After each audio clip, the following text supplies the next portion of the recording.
હું છું વનવી। સમાચારો વિગતવાર જોઈએ। વાત કરીશું મહત્વના સમાચાર વિશે। એક મહત્વના સમાચાર મળી રહ્યા છે। ખ્યાતિ હોસ્પિટલમાં સારવાર બાદ 112 દર્દીઓના મોત થયા છે। અત્યાર સુધીનો આંકડો 112 દર્દીઓના મોત। ખ્યાતિકાંડના આરોપી સંજય પટોડિયાની પૂછપરછમાં આ મોટો ખુલાસો થયો છે। સંજય પટોડિયાની ધરપકડ કરવામાં આવી, પૂછપરછ હાથ ધરાઈ। ઓડિટ રિપોર્ટમાં ગોટાળો કરી પટોડિયાએ 1.50 કરોડ પડાવ્યા હોવાનો પણ પૂછપરછમાં ખુલાસો થયો। છેલ્લા 3 વર્ષમાં ખ્યાતિ હોસ્પિટલમાં 8534 દર્દીઓ સારવાર માટે આવ્યા હતા। 3842 દર્દીઓએ સરકારી યોજના હેઠળ સારવાર કરાવી હતી।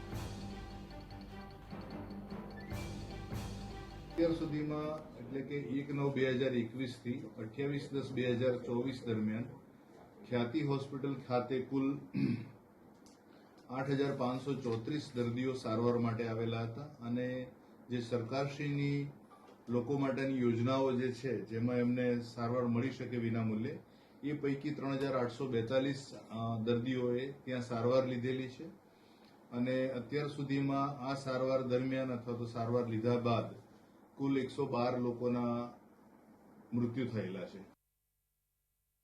વધુ વાત કરીશું। સંવાદદાતા વિરેન્દ્રસિંહ ફોનલાઈન પર જોડાયા છે। વિરેન્દ્ર, ખ્યાતિ હોસ્પિટલમાં સારવાર બાદ 112 દર્દીઓના મોત થયા। આરોપીને પૂછપરછમાં ખુલાસો થયો છે। બીજા કયા કયા ખુલાસાઓ સામે આવ્યા? બિલકુલ થી અન્વી કે ખ્યાતિ હોસ્પિટલની અંદર બોગસ ઓપરેશનનો જે મામલો સામે આવ્યો હતો તેની અંદર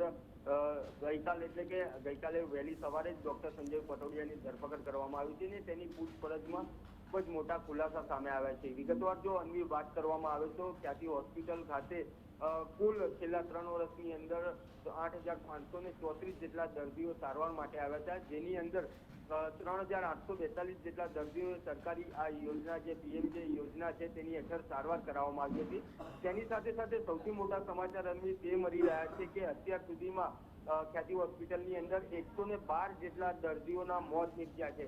એટલે કે જે 112 જેટલા દર્દીઓના મોત નીપજ્યા છે તેની જો વાત કરવામાં આવે અન્વી તો આ 112 જેટલા દર્દીઓની સારવાર દરમિયાન તેમજ સારવાર બાદ મોત નીપજ્યા હોવાનું હાલ પ્રાથમિક રીતે જાણવા મળી રહ્યું છે। તેની સાથોસાથ વાત કરવામાં આવે તો આ જેટલા પણ 112 જેટલા દર્દીઓના મોત નીપજ્યા છે તે સંદર્ભે ખ્યાતિ હોસ્પિટલ માટે જે અમદાવાદ ક્રાઇમ બ્રાન્ચ દ્વારા મેડિકલ એક્સપર્ટની પણ સલાહ લેવામાં આવશે તેવું સામે આવ્યું છે અને નાણાકીય ભંડોળ માટે સંજય પટોડિયા દ્વારા અલગ અલગ રીતે 1.5 કરોડ રૂપિયા જેટલી ખોટી માર્ગદર્શન એટલે કે આપ્યું હોવાનું, ઓડિટની અંદર લાભ મેળવવાનું, ગોટાળો કરવાનું તેની તપાસની અંદર સામે આવ્યું છે।